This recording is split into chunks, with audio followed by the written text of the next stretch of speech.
Commander Veldar of the Quarian Defense Fleet looked at his orders and felt sick. He had to work with humans now, watching them fight like some kind of military babysitter. The humans were new to space, and everyone knew they were crazy in battle. This felt like punishment duty. His small shuttle moved toward the human warship called the Defiant. The ship looked terrible. Its metal hull was covered in burn marks and dents from old fights. Pieces of armor plating were missing, replaced with whatever scraps they could find. Veldar shook his head. How had these primitive creatures even survived long enough to join the Galactic Coalition? The docking bay doors opened with a grinding sound that made Veldar wince. Everything about human technology seemed rough and loud. Back home on Korea, their ships moved silently through space with perfect precision. This human vessel groaned and rattled like it might fall apart at any moment. Major Jack Reynolds waited at the airlock entrance. He was tall for a human, with gray hair at his temples and deep lines around his eyes. Those eyes had seen too many battles, too much death. When he smiled, it didn't quite reach those tired eyes. "Welcome aboard, Commander," Reynolds said, extending his hand in the strange human greeting ritual. "Hope you're ready for some real action out here." Veldar reluctantly shook the human's hand, surprised by the firm grip. Behind Reynolds stood two other officers. Lieutenant Colonel Beth Morgan was a woman with sharp green eyes that seemed to notice everything. She stood perfectly straight, radiating the kind of quiet confidence that came from years of making life-or-death decisions. Next to her was Captain David Clark, much younger but already carrying himself like someone who had sent good soldiers to die. "We've got patrol duty in the Vega sector," Reynolds explained as they walked deeper into the ship. The corridor smelled like recycled air, machine oil, and something else Veldar couldn't identify. Later he would realize it was determination mixed with fear. "Our intelligence people think the Hive is sending scouts to test our defenses." The Hive. Even thinking about those insect-like aliens made Veldar's skin crawl. They were the enemy of every living thing in the galaxy, spreading like a disease from system to system. The Coalition had been fighting them for decades, but they kept coming. As they walked, Veldar examined the human equipment. Their weapons were functional, but looked ancient compared to Quarian technology. The energy rifles were bulky and crude. The armor plating on the walls was thick, but primitive. Even their computer displays looked like something from a museum. "Your weapons seem adequate," Veldar said diplomatically, though he was thinking they looked like toys compared to proper military hardware. Morgan smiled, but it wasn't a friendly smile. It was a smile of someone who had proven doubters wrong before. "They get the job done, Commander. That's all that matters out here." They passed through the mess hall, where off-duty humans were eating and talking. Veldar noticed something strange. These soldiers weren't afraid. They joked and laughed like they were on vacation, instead of heading into dangerous space where the Hive might attack at any moment. On Quarian ships, soldiers maintained proper discipline and quiet respect for the dangers they faced. "Your crew seems very relaxed," Veldar observed. "They're good people," Reynolds replied. "Been through hell together more times than I can count.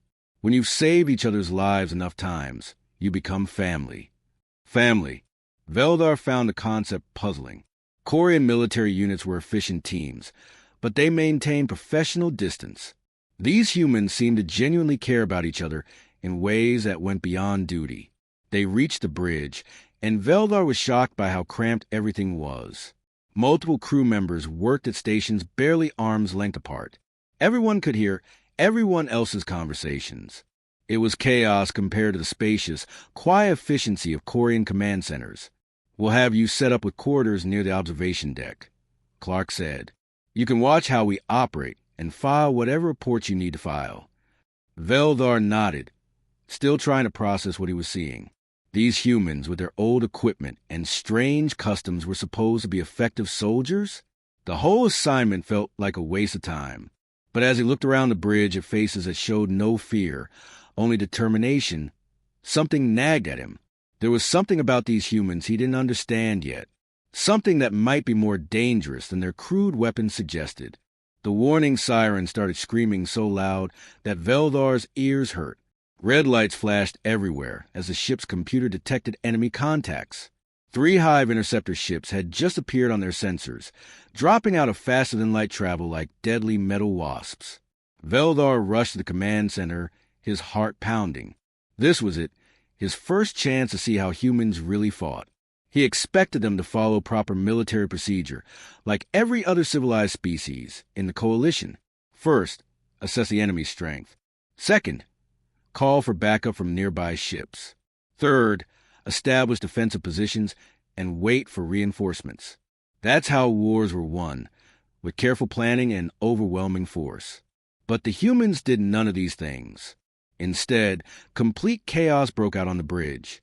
People started shouting over each other, running between stations, and the whole place turned into what looked like a disaster. Two civilian cargo ships trapped in the asteroid field. Coordinates 27 Mark IV, yelled Sergeant Amy Peterson from the census station. Her voice was high with stress. The Hive ships are moving to attack them. Veldar looked at the tactical display and felt his blood turn cold. Too slow, defenseless cargo haulers were stuck between floating space rocks, trying to navigate through the dangerous asteroid field. They had no weapons, no shield worth mentioning, and no way to escape quickly. The Hive ships were closing in fast, their weapon systems already charging for the kill. Battle stations now. Major Reynolds shouted loud enough to be heard over the alarms. David, take us in fast and hard. Beth, I want targeting solutions on all three enemy ships right now. The ship suddenly lurched forward so violently that Veldar had to grab onto a railing to keep from falling. The engines roared at maximum power, pushing the old ship faster than it was probably designed to go. Through the windows, he could see stars streaking past as they accelerated toward the enemy. Veldar's jaw dropped open in shock. Major, military protocol says we should wait for backup. The odds are 3-1 against us. And dash. The odds don't matter when innocent people need help. Reynolds interrupted him without even looking back. His voice was calm, but absolutely final, like he was stating a simple fact about gravity or mathematics. What happened next violated every rule of space combat that Veldar had learned in decades of military service. Instead of staying at a safe distance where they could retreat if things went wrong, the humans drove their ship straight at the enemy vessels. Instead of protecting their own ship and crew, they deliberately put themselves between the Hive interceptors and the trapped cargo ships. The Defiant shook violently as enemy plasma bolts hit their hull. Sparks flew from control panels and the lights flickered. But the humans didn't pull back. They kept pushing forward, taking hit after hit, using their own ship as a shield to protect the civilian vessels. Direct hit on port armor plating, someone yelled from damage control. Engine efficiency down to 60%, another voice reported. Keep firing, Reynolds ordered, gripping his command chair as another blast rocked the ship. The battle was insane. The humans fought at point-blank range, where any mistake would mean instant death. Their weapons were older and weaker than the Hive technology, but they made up for it with pure aggression and pinpoint accuracy. Every shot had to count, because they couldn't afford to miss. Veldar watched in amazement as Lieutenant Colonel Morgan coordinated the attack with ice-cold precision. She called out targets and firing patterns while explosions went off all around her. Captain Clark pushed the engines beyond their safety limits, making the ship dance between asteroid rocks and enemy fire like it was alive. When the smoke and debris finally cleared, all three Hive ships were nothing but glowing wreckage floating in space. Both civilian cargo ships were safely on their way out of the asteroid field, completely unharmed. But the Defiant was a mess. Burn marks covered the hull, several weapon systems were offline, and they had casualties in the engine room. The victory had cost them dearly.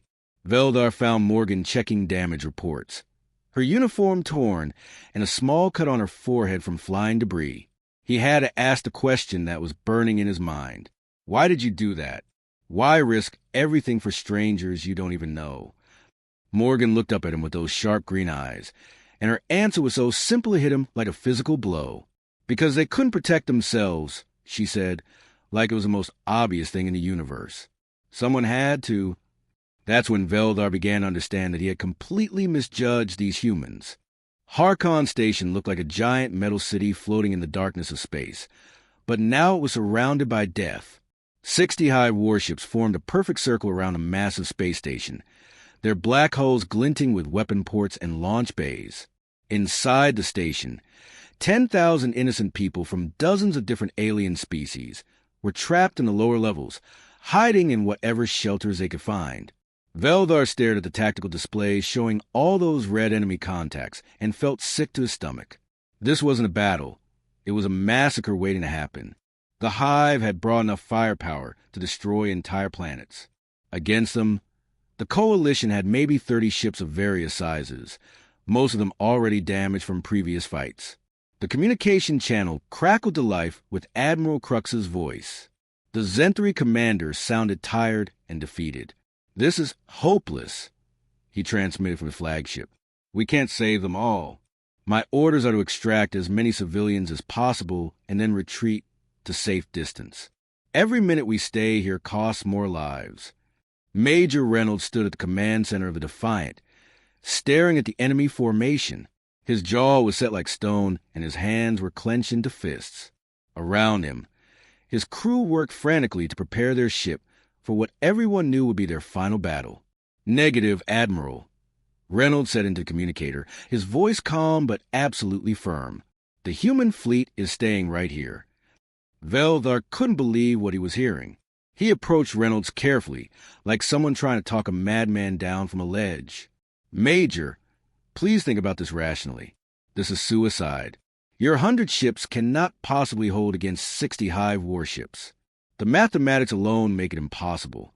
Captain Clark looked up from the weapons console, where he was running final system checks. His young face was grim, but determined. "Watch us," he said simply, then went back to his work. The human ships began moving into formation around Harkon Station.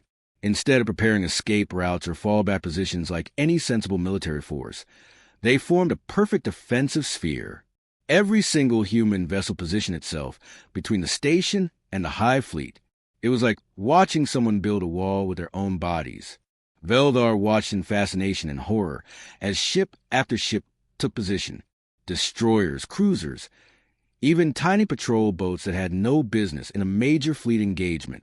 None of them was retreating. None of them was looking for a way out. They were building a wall of steel and determination between the Hive and 10,000 innocent civilians. Dr. Jennifer Walsh, the chief medical officer, walked through the corridors treating wounded crew members from the earlier skirmishes. She was a small woman with graying hair, but she moved with the confidence of someone who had seen every kind of injury imaginable. When she passed Veldar in the hallway, he stopped her with a question that had been bothering him. "Doctor, this doesn't make tactical sense. If we retreat now, we can save some civilians and live to fight another day. Why are we staying here to die?" Dr. Walsh paused in her work and looked at him with tired but kind eyes. "Commander, retreat just means those people die slower and more afraid. At least this way we buy them time. Maybe some of them will find a way to escape. Maybe reinforcements will come. Maybe we'll get lucky and hold longer than anyone expects." She adjusted her medical bag and continued down the corridor. "Besides," she called back over her shoulder, "someone has to stay with them. No one should die alone if we can help it." The first Hive attack came without warning. Hundreds of plasma torpedoes and energy beams lanced out from the enemy formation, lighting up space like a deadly fireworks show.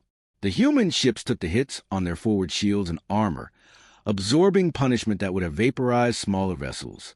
But they held their positions. Not one human ship broke formation or tried to run. They formed an unbreakable wall between the predators and their prey. The Defiant shook violently as enemy fire struck their hull. Lights flickered and consoles sparked, but the crew kept working. Through the observation windows, Veldar could see other human ships taking even worse damage, their hulls glowing red-hot from repeated hits. Yet they stayed. Every single one of them stayed.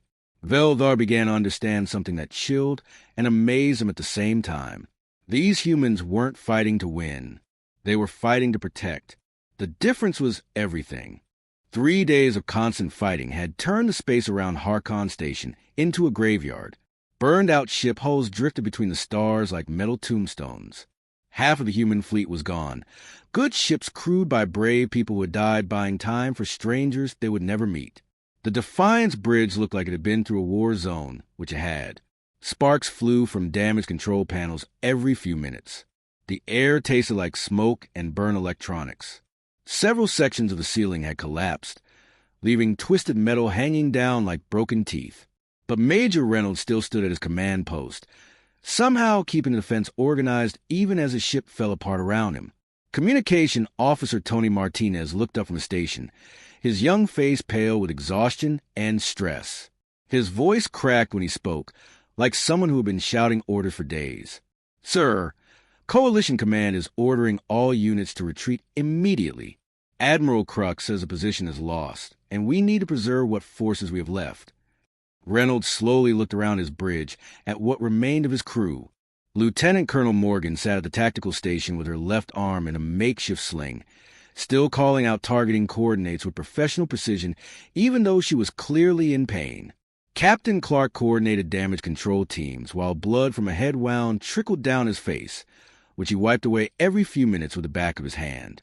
The entire crew looked like they hadn't slept in 48 hours, because they hadn't. These people had pushed themselves beyond human endurance, fighting an impossible battle against overwhelming odds. Any reasonable commander would order retreat. Any sane person would try to save what could be saved. Reynolds straightened his shoulders and looked directly at Martinez. His voice was calm and steady, like he was ordering coffee instead of defying direct orders from high command.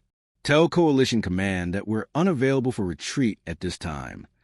Martinez stared at him for a moment, then actually smiled as he turned back to his communication console. "Yes, sir. Message sent."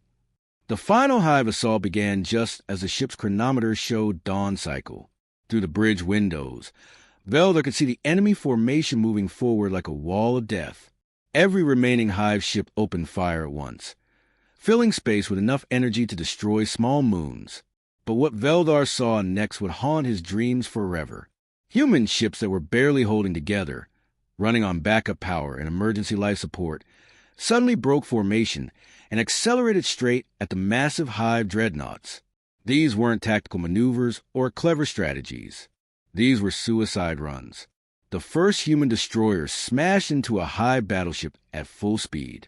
The explosion lit up space for thousands of kilometers. The second collision happened 30 seconds later, then a third.